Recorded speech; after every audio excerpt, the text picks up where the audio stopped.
오늘은 나의 사랑하는 나라 6번째 메시지, 또 마지막 메시지를 여러분들과 함께 생각하기를 원합니다. 말씀의 제목은 우리는 이제 하나님의 백성이다 라는 제목입니다. 베드로전서 2장 9절과 10절의 말씀이 본문입니다. 이 본문을 읽으면 문득 우리는 출애굽기 19장 5절과 6절이 생각납니다.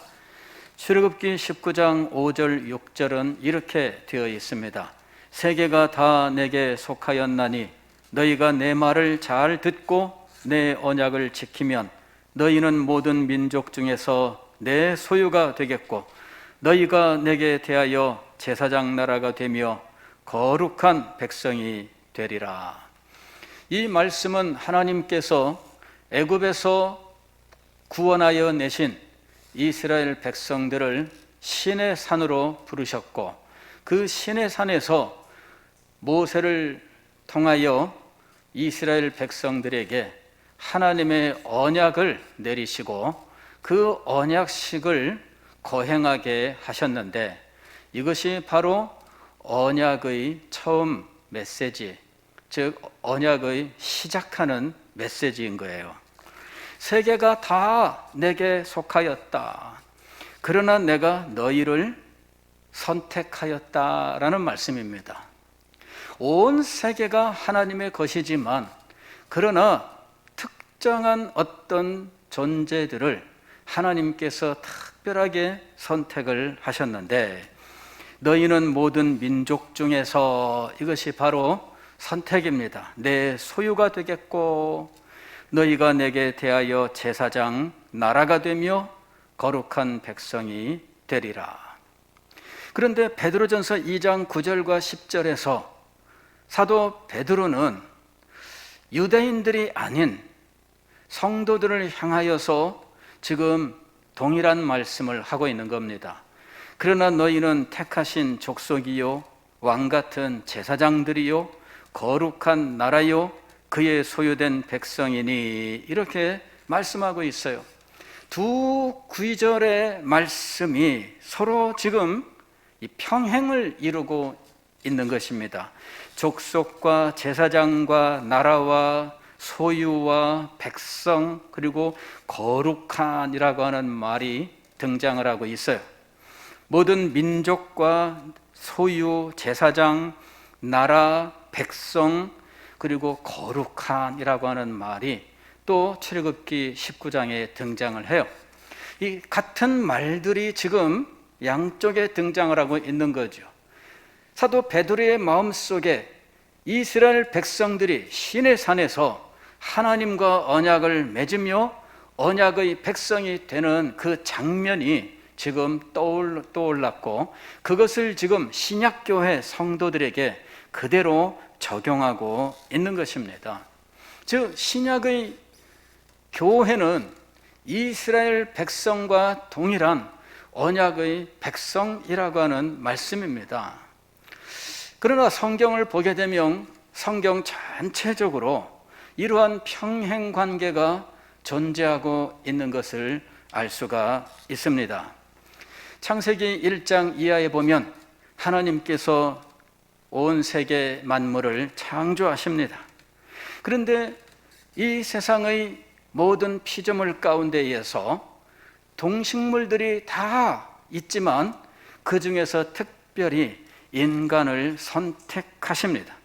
그리고 인간을 향하여 생육하고 번성하여 땅에 충만하라 하고 말씀을 하셔요. 바다의 물고기와 하늘의 새와 땅에 움직이는 모든 생물을 다스리라, 이렇게 말씀을 하십니다. 그래서 이 다스리라 하는 이 말에서 하나님의 창조 세계는 통치가 존재하고 있다 하는 것을 알 수가 있고, 이 창조 세계 자체가 통치를 받는 나라라고 하는 것을 우리들은 알 수 있는 것입니다.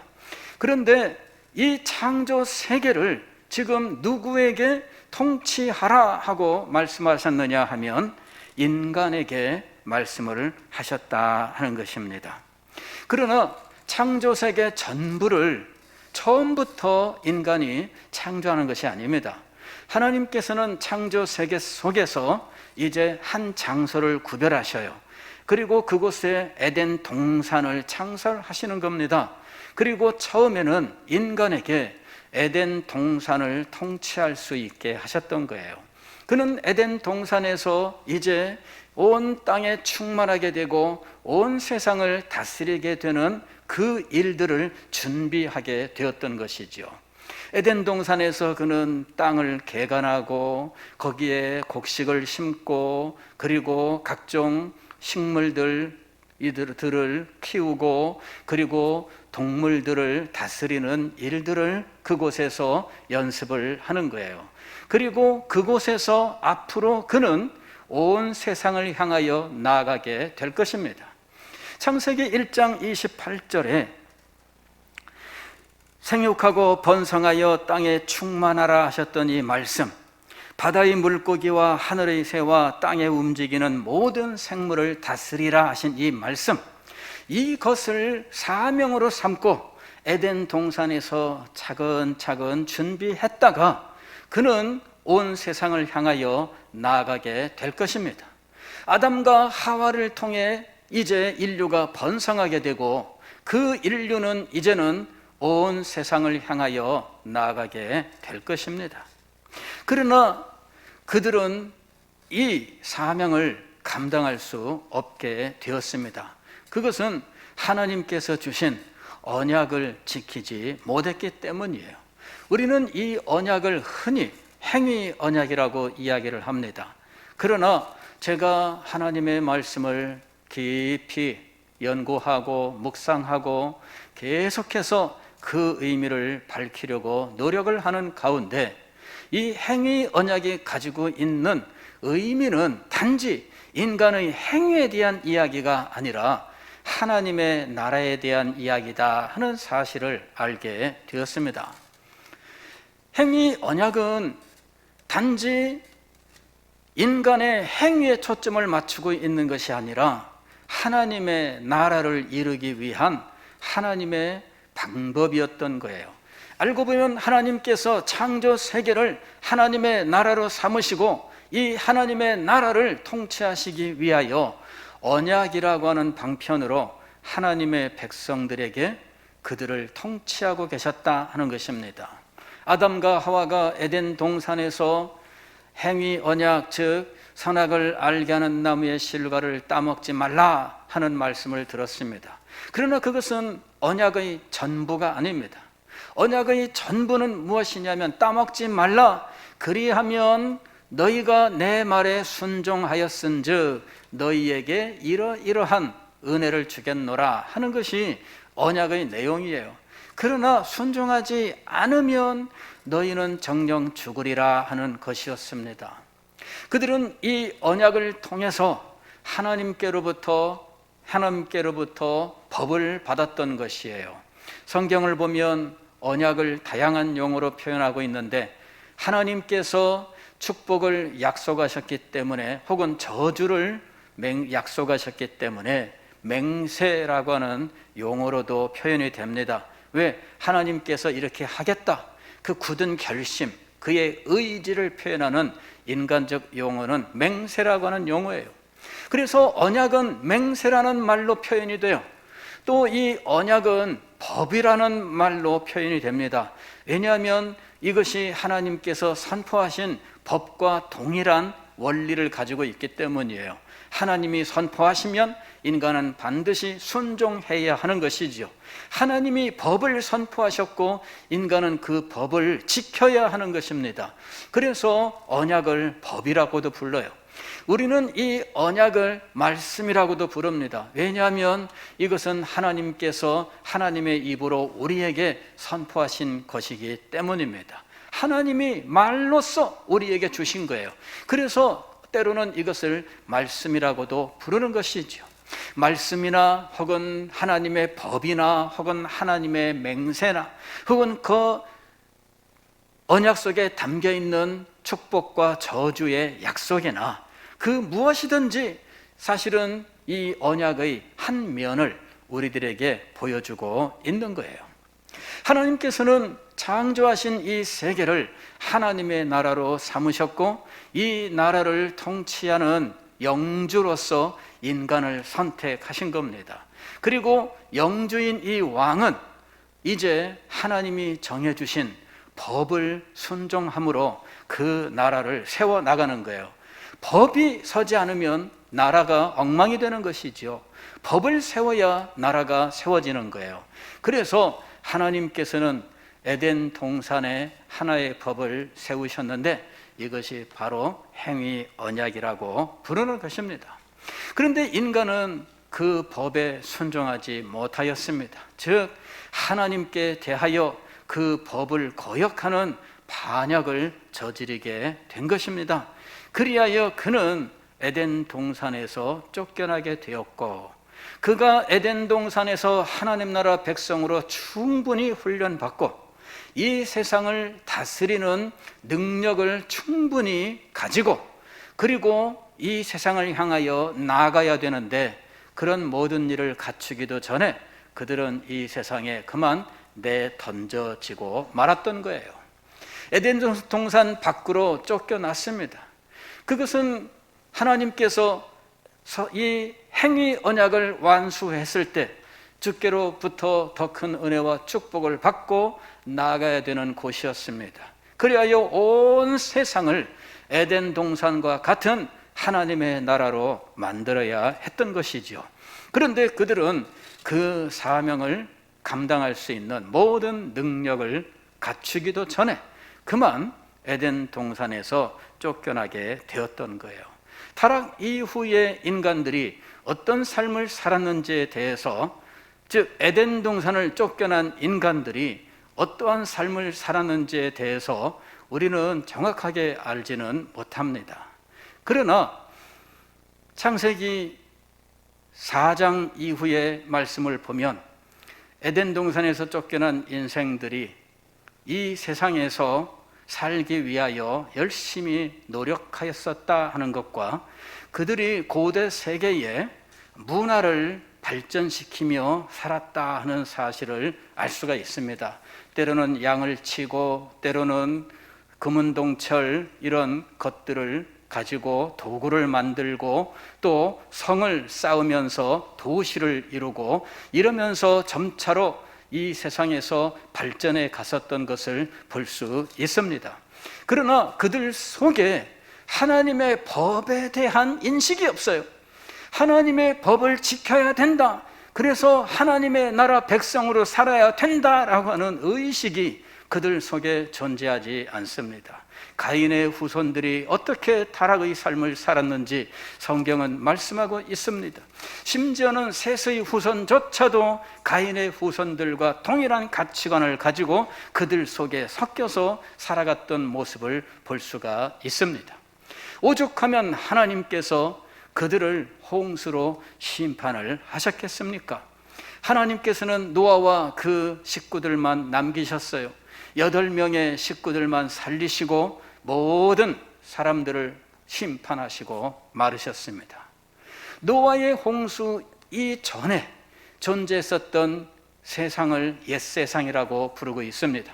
이 옛세상은 하나님의 심판을 통해서 이제 사라지고 말았던 거예요. 노아를 통해서 새로운 인류가 시작되었습니다. 물론 그는 아담과 하와를 통해서 계속해서 이어져 오는 동일한 인간이지만, 그러나 이제는 하나님을 마음에 품은 새로운 사람들이었습니다. 그리고 그들이 이 땅에서 이제 다시 충만하게 되었어요. 생육하고 번성하고 충만하고, 그라여 이제 이곳저곳으로 이들이 번성하여 번창하여 퍼져 나가게 되었는데, 그러나 그들 속에 여전히 자리 잡고 있는 죄의 오염과 부패는 하나님의 법을 순종할 수 없게 만들었던 거예요. 하나님께서 노아에게 최초의 아담과 하와에게 주셨던 것과 같은 이 동일한 축복의 말씀을 하셨어요. 창세기 9장 1절 2절 말씀을 보면 생육하고 번성하여 땅에 충만하라, 땅의 모든 짐승과 공중의 모든 새와 땅에 기는 모든 것과 바다의 모든 물고기가 너희를 두려워하며 너희를 무서워하리니 이것들은 너희의 손에 붙였음이니라. 창세기 1장 28절의 말씀이 노아에게 다시 주어지는 거예요. 여전히 노아에게는 어떤 사명이 주어졌느냐 하면 생육하고 번성하여 땅에 충만하고 모든 동물, 식물들을 다스려라 하는 사명이 주어져요. 아담에게 주셨던 사명입니다. 그는 그 사명을 에덴 동산에서 마음에 새기고 하나님의 법에 순종하면서 점차로 온 땅에 충만하게 될 것이었습니다. 그러나 그가 하나님의 법을 불순종함으로 에덴 동산에서 쫓겨나 그는 아무런 준비도 갖추지 못한 채 그만 이 세상에 던져진 거예요. 그 옛 세상은 하나님의 심판을 받았습니다. 그리고 노아의 후손들로 새로운 한 민족이 일어나게 되는데 그들에게 역시 동일한 사명이 주어졌습니다. 그리고 노아의 후손 모두는 하나님 나라의 백성으로서 거룩한 사명을 감당해야 했던 것이지요. 그러나 그들은 이 사명을 감당하지 못합니다. 바벨탑을 만들고 그들은 하나님을 대적하는 한 새로운 나라를 만들려고 했던 거예요. 그리고 그들은 우상을 만들기 시작을 했던 것입니다. 결국은 하나님께서 바벨탑을 무너뜨리시고 그들의 언어를 혼잡케 하셔서 천하만국으로 흩으셨는데 그때에 하나님께서는 선택에 의하여 하나님의 나라 백성을 세우시고 선택된 하나님의 나라 백성들을 통하여 온 세상을 충만하게 하는 하나님의 나라의 계획을 시행하시기를 원하셨습니다. 우리는 이것을 하나님의 경륜이라고 불러요. 하나님이 새로운 경륜을 세우셨습니다. 이전에는 선택이 아닙니다. 아담과 하와로 인하여 태어나는 모든 인간들이 하나님의 나라 백성이에요. 가인조차도 하나님의 나라의 백성입니다. 그러나 그 하나님의 나라의 백성이 그냥 누구나 인간이면 다 하나님의 나라 백성으로 인정받고 그들이 하나님의 백성의 삶을 살아야 했는데 그들이 하나님의 나라 백성됨을 거부하고 계속하여 반역을 했던 것이에요. 하나님께서 심판을 하셨습니다. 그리고 신실한 자의 후손을 노아를 선택하시고 그 후손 전부를 하나님의 나라 백성으로 삼으셨지만 그러나 그들 또한 과거의 아담의 후손들과 동일한 길로 가는 것이에요. 그래서 하나님께서는 이번에는 선택에 의하여 하나님 나라 백성들을 선택하여 세우시고 그들을 통하여 온 세상을 충만케 하는 계획을 세우시고 시행하셨던 거예요. 그 일을 위하여 선택받은 사람이 아브라함입니다. 하나님께서는 아브라함을 선택하시고 아브라함에게 내가 네게 지시할 땅으로 가라 그러셨습니다. 그 땅은 무엇이냐면 모판이 되는 땅이에요. 우리가 벼농사를 하게 되면 우리는 이 모판이라고 하는 걸 만들어서 벽실을 뿌려서 빽빽하게 이 싹이 트게 만들고 나중에 요 조그맣게 자라난 뭐라고 불러요? 이걸 갖다가 뭐라고 부릅니까? 요거를 이제 논에다가 갖다가 옮겨 심는 거죠. 그렇게 해서 모든 논이 이제는 풀이에요? 나무예요? 어떤 사람들이 쌀나무 그러던데 그걸로 충만하게 만드는 거예요. 이제 그런 비슷한 일을 하나님께서 계획하신 것이죠. 그래서 이 모판을 만드시는 과정이 아브라함과 이삭과 야곱과 그리고 그의 후 12 아들들로 이루어지는 하나의 민족이에요. 이 모판이 완성되었을 때 하나님께서는 이 모판에 있는 것들을 모두 가져오시는 거예요. 이것이 출애굽 사건입니다. 그리고 그들을 이제는 시내 산에서 하나님의 백성으로 언약을 맺어 정식으로 그들을 하나님의 백성으로 삼으셨습니다. 그리고 그들을 가나안 땅으로 들여 보내신 거예요. 아브라함에게 약속하신 땅입니다. 그리고 그 땅을 기반으로 해서 천하 만민 모든 민족들을 축복되게 하는 놀라운 계획을 실현하게 될 것입니다. 생육하고 번성하여 땅에 충만하라가 이제는 그와 같은 방식으로 성취되게 하셨던 것이에요. 그러나 아브라함의 자손 이스라엘 백성들도 그만 하나님이 세우신 이 경륜 속에서 끝까지 사명을 완수하지를 못했습니다. 하나님께서는 새 언약을 통하여 새로운 하나님의 백성들을 세우셨는데 바로 그것이 교회예요. 이 교회는 구약시대의 가나안 땅과 같아요. 그리고 더 나아가서 에덴 동산과 같아요. 최초에 하나님께서 에덴 동산을 두시고 에덴 동산에서 이 사람들을 준비시키셨다가 온 세상으로 퍼져나가게 하시는 계획을 가지고 계셨는데 에덴 동산에서 그만 행위 언약을 어기는 사건이 벌어진 거예요. 그리고는 에덴 동산에서 쫓겨난 사람들이 이 세상에서 살아보았으나 이 세상이 만만치 않아요. 힘들고 어려워요. 그들은 사명자로서 준비가 아직 안 돼 있는 상황입니다. 노아의 후손도 마찬가지였습니다. 그들에게는 에덴 동산이 없었어요. 그냥 이 땅에 그대로 버려진 것이었습니다. 그러나 하나님께서는 아브라함의 후손은 그렇게 하지 않으셨어요. 에덴 동산에 그들에게 에덴 동산과 같은 것을 예비해 주신 거죠. 그들을 준비시키고 훈련시키는 기간을 가지셨던 거예요. 애굽이라고 하는 곳에서 그들은 한 나라를 이룰 훈련을 받게 됩니다. 그들은 그곳에서 대제국이 어떻게 진행되어 나가는지를 보았고 그 제국의 틀 속에서 삶을 살았어요. 그리고 모세는 그 제국의 왕자로서 통치에 필요한 모든 것들을 배우게 되었습니다.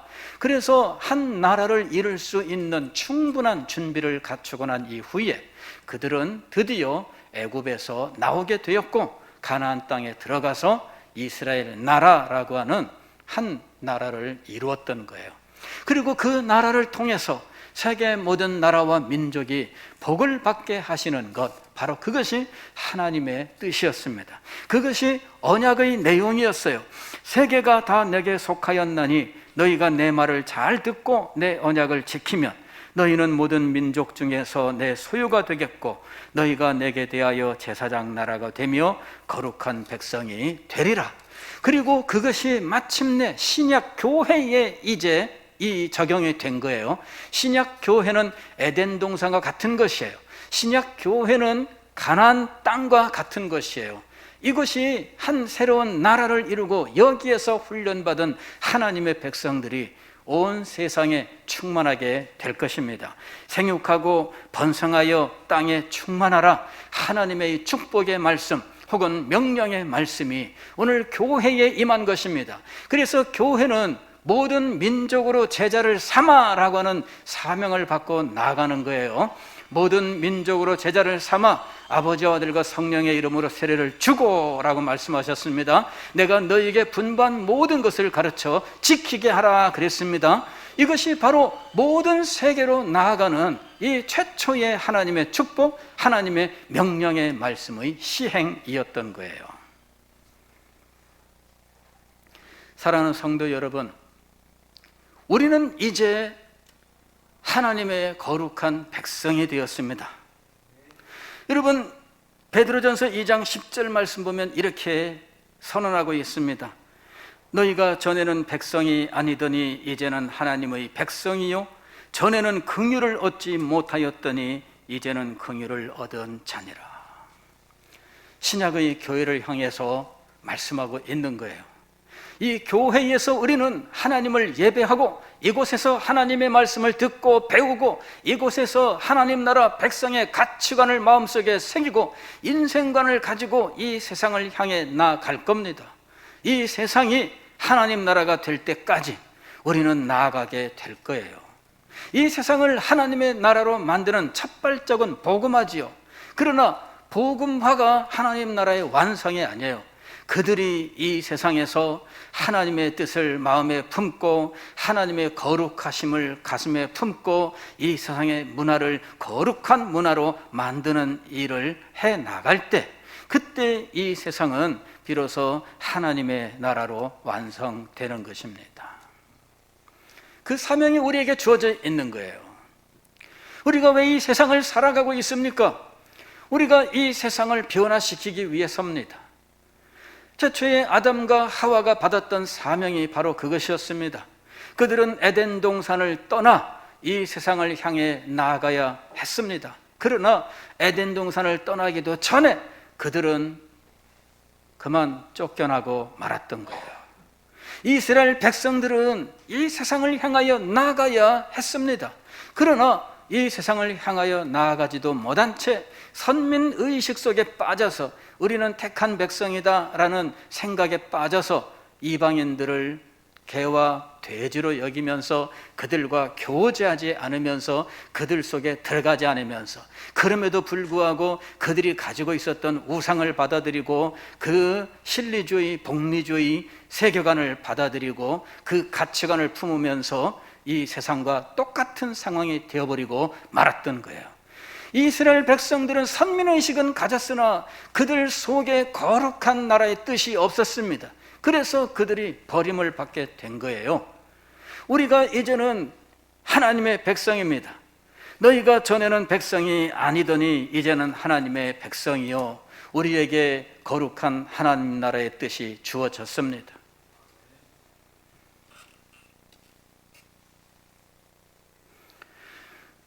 우리는 이 세상에서 세상 사람들과 섞여 살고 있지만, 그래서 겉모습으로는 세상 사람들과 동일하지만 그러나 속마음은 전혀 다른 원리 속에서 살고 있습니다. 인생의 목적이 달라요. 세상의 성공이 우리의 목적이 아닙니다. 세상에서 세상 사람들이 원하는 것들을 우리도 동일하게 많이 갖는 것이 우리의 목적이 아닙니다. 우리는 하나님의 영광이 우리의 삶의 목적이며, 그리고 하나님이 영광스럽게 되는 일을 위해서 우리들은 거룩한 삶을 살아야 하는 것입니다. 이것이 우리의 삶의 목적입니다. 우리가 왜 세상에서 멸시를 받을까요? 교회가 작아서 멸시를 받을까요? 교회에 돈이 없어서 멸시를 받을까요? 교회에 높은 사람이 없어서 멸시를 받을까요? 그렇지 않습니다. 그런 것들은 필요하면 하나님께서 얼마든지 주시는 거예요. 아무것도 아니에요. 정말 중요한 것은 우리 속에 하나님의 나라가 존재하고 있느냐는 것이에요. 우리가 이 하나님 나라의 사상을 마음에 품고 그리고 이 세상에서 하나님 나라 백성으로 사느냐 하는 것입니다. 그것이 이루어져야 돼요. 우리가 진정으로 하나님의 나라 백성이 되지 못한다면 우리는 이 세상을 변화시키지 못할 것입니다. 오히려 세상이 우리를 변화시키는 비극이 다가오고 말 것입니다. 저는 두려워하는 것이 그것입니다. 세상이 교회를 변화시키는 것이에요. 세상이 성도들을 변화시키는 것입니다. 이것을 두려워합니다. 사랑하는 성도 여러분, 우리는 변화되어야 됩니다. 우리가 오히려 세상을 변화시켜야 됩니다. 이 세상이 하나님을 알고 하나님의 영광을 섬기는 세상으로 변화되어야 됩니다. 하나님의 거룩하심을 소망하고 거룩한 나라, 거룩한 문화를 이뤄갈 수 있게 만들어야 됩니다. 이것이 우리에게 주어져 있는 사명이에요. 2021년을 바라보면서 저는 우리가 더욱더 이 하나님 나라의 사상을 마음에 품고 더욱더 신실하게 살아가야 되겠다 하는 결심을 갖고 있습니다. 우리가 더욱더 이 진리를 깨우치고 그 삶을 우리 삶 속에 성취해야 되겠다. 그건 그 길이 우리가 힘을 회복하고 능력을 회복하고 생명을 회복하는 길입니다. 다른 데 있지 않아요. 세상을 닮아가는데 그런다고 교회가 달라지는 거 아닙니다. 교회는 하나님의 뜻과 하나님의 나라를 통해 진실되게 변화될 때 진실로 능력을 얻고 힘을 얻는 거예요. 그 길만이 세상을 변화시키는 길인 것입니다. 사랑하는 성도 여러분, 2020년을 보내면서 새로운 한 해를 소망하시기를 바랍니다. 나는 변화되어야 되겠다. 나는 새로워져야 되겠다. 나는 하나님의 나라를 가슴에 품고 하나님의 나라를 이루어야 되겠다. 이 마음을 가지고 새해를 맞이할 수 있기를 바랍니다. 주님께서 여러분을 통해서 땅에 생육하고 번성하여 충만하게 하시는 놀라운 역사를 이루시기를 주의 이름으로 축원합니다. 기도하겠습니다. 하나님